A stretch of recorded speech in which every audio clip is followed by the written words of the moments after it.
All right, everybody, thank you so much for joining us today. So we just got done talking about, is Star Wars dead? In my opinion, no, it is not. And we've covered the fact that they've made some maybe average projects to maybe the recently with The Acolyte considered poorly. And if I gave it 1 through 10, I'd give it a 3. There were some things I enjoyed, but I felt they really fumbled the ball with that. So now my next point is, I've heard other experts, and yes, they are experts out there when it comes to reviews. They're highly more intelligent when it comes to things that are missing. And with that, I want to say, what is wrong with the Book of Boba Fett? Alright, so my point real quick is, I just watched it for a second time. I watched it one time completely when it first came out. Each week it had me hanging on. And you get the excitement, right? Like, ooh, what's next week? Something that I missed with The Acolyte. I didn't really feel that. Comment below if you are a big fan of The Acolyte, or if you really felt you know what I'm talking about when you get to that and you can't wait for next week's episode. But with Book of Boba Fett, I just rewatched it, right? I've seen it a few parts here and there. We'll go watch an episode, me and my kids. But we just went through all episodes. And each one, I kept going, I was waiting for the part where people would say, you know, I've seen the meme where he's out there, you can see it right here, where he's riding it, acting like that. And I always get to the point where I go, yeah, it looks kind of silly at that part. But if you actually take it in context, what he is doing and what they're doing with Boba Fett, the character, I don't see the problem here. And that's what I want to ask the audience, the very small audience I have. But if you are a fan of Star Wars, or you have watched it, please comment below, what am I missing? As we break through, we're going to do a real quick run through with it, and why I think it's a great series, completely. Not the best, not without flaws. I would not give it an 8 out of 10. They do have its mistakes, or there are parts where you're like, you know, and we'll get to everything. So, starting at the beginning, we see him get out of the Sarlacc pit. That's amazing. It's almost identical to the comic book, which was inspired, of course, the whole reason behind it. So as we see him come out, that's believable. The Jawas take his armor. He's pale. He's left for dead. Sand people find him. And we go through the whole thing of how he tries to escape and he has to try to get away. And the one Greedo-looking guy, you know, ruins the whole escape plan. But you start to see right there at that stage that, hey, you know what? He's caught. They haven't killed him yet. There might be something here, the way they're setting up the leader and that one great warrior who's in all black. They're setting up to where you can see a possible friendship develop here. And it becomes more than that. So, yeah, there are times at the beginning where you go, okay, you know, even when he does get away and the one guy kicks his butt, Boba Fett was never like a ninja fighter. We saw him in Jabba's on the barge where he's going, I mean, he's trying to hit Luke. He gets defeated. You know, he does the rope and then it gets cut by Luke. And then he gets defeated because Han accidentally hits his jetpack, which we all know, as funny as it was, even when I was in theaters when I saw it live, I was pretty upset. I was like, you know, it was funny, but then you're like, that's it?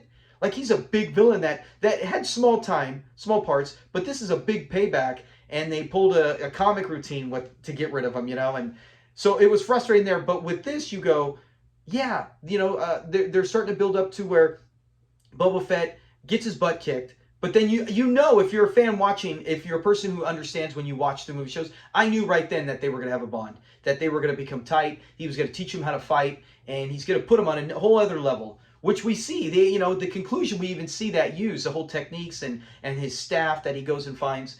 We'll get to that whole weird thing as well. But as he goes through and does form this bond, you know, when he defeats that weird looking thing, looks like from Clash of the Titans with all the arms, that was really cool. And to me it was. If you don't like it, comment below. What do you think was wrong with it?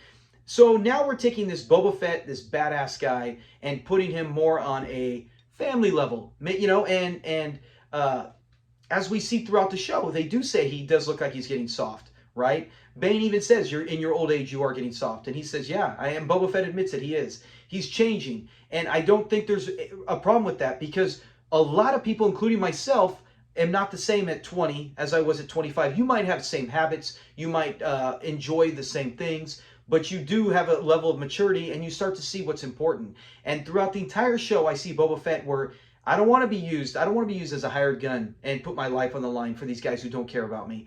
I don't want to continue to be alone. You know, he develops a family, a pack, a group, a tribe with the Sand People. And as he gets through that, and he helps them when they steal the speeders, right? And there's the people everyone kind of mocks, and they'll say, whenever I see reviews on it, whenever I did, it's not really talked about anymore, but they would use that scene, and I'm like, yeah, I could see it being out of context, it looks corny or goofy, but when you see what's going on, I thought it was hysterical.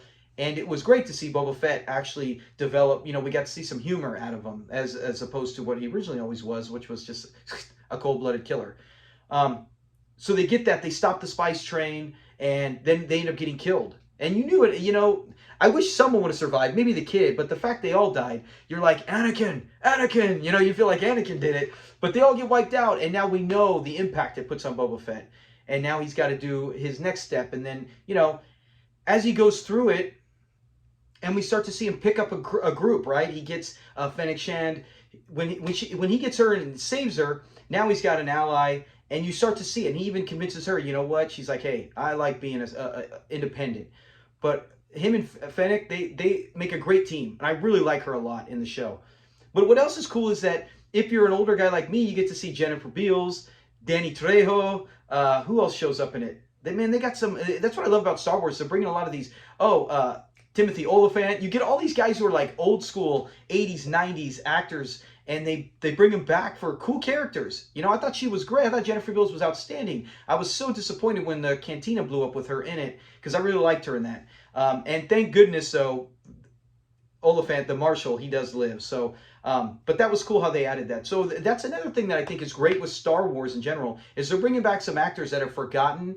And if you don't know, you'll see them and you go, oh, who's this? Well, if you're young or older, you'll remember them back in the day. But Boba Fett, he gets his ship back, right? He goes in. We get a lot of cool flashbacks, but he builds it. He gets the Gamorrean guards. He's got his droid. You know, he ends up getting the one thing I could do with that. I like the half robot, half human people. I just didn't like the Vespas. They just that I can understand if you go, you know what, this is going south, right? They just stand out. They, as much as you fast forward the footage of it, they just always look like they're not going fast. They don't look intimidating. I wish they could have had some other kind of vehicle to pop in there, but I could have lived without that. But the group gets bigger and bigger, and he starts to form this bond, this unit, and this group of characters that at least I did, and a lot of fans did. Hey, it won an Emmy in 2022 now for visual effects, but the fact it won an Emmy, it did something right, because it did have a lot of great visual effects. It was a great environment.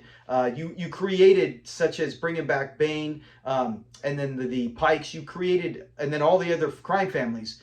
I thought you did a great job with creating villains you didn't like. I did not like them. I could not wait for the end to get justice in a battle. It wasn't a character where I said, I don't know, there is no good, or there is no good or bad, as they try to portray at times in The Acolyte, or it's all perspective what you're looking for. It was nice to see almost like a Godfather touch on this. And then you bring in the Mandalorian, another compadre of Boba Fett now, which is outstanding, the connection those two have. So I think in the end, as you see Boba Fett go through it, and he goes from this loner to becoming part of a tribe. And yeah, when he gets the lizard, that's another part. Like I said, it's not perfect. I would give it, to me, a 7 out of 10.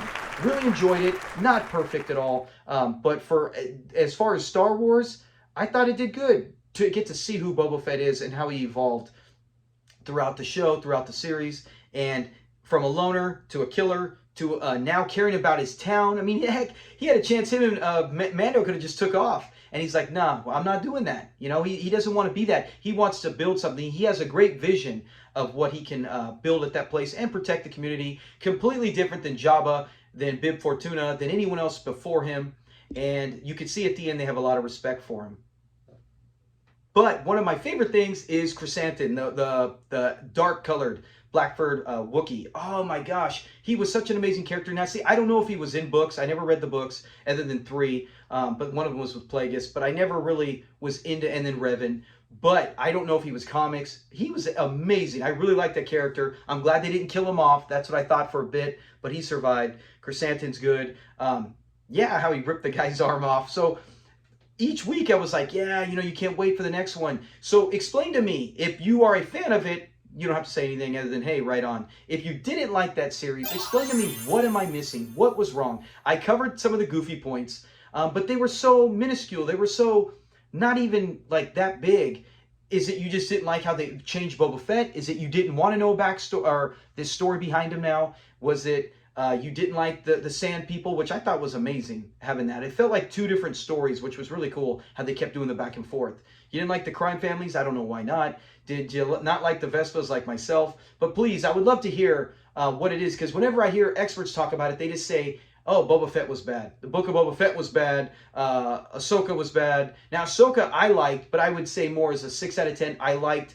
We covered that on our last video, and I'll eventually go through that series and talk about that as well. But with that, I remember going through it going, good, and then some boring, and then some good, then maybe some boring, and then there's some parts you're just like, eh. And it took a long time, a lot of gaps of nothing spoken between with dialogue. So I can understand. I know why people might say that with that, even though I enjoy most of it, not all of it. But Book of Boba Fett, not as good as the Mandalorian 1 and possibly 2, but I enjoy it more than probably Mando Season 3, which I still like. But please, comment below your thoughts on that.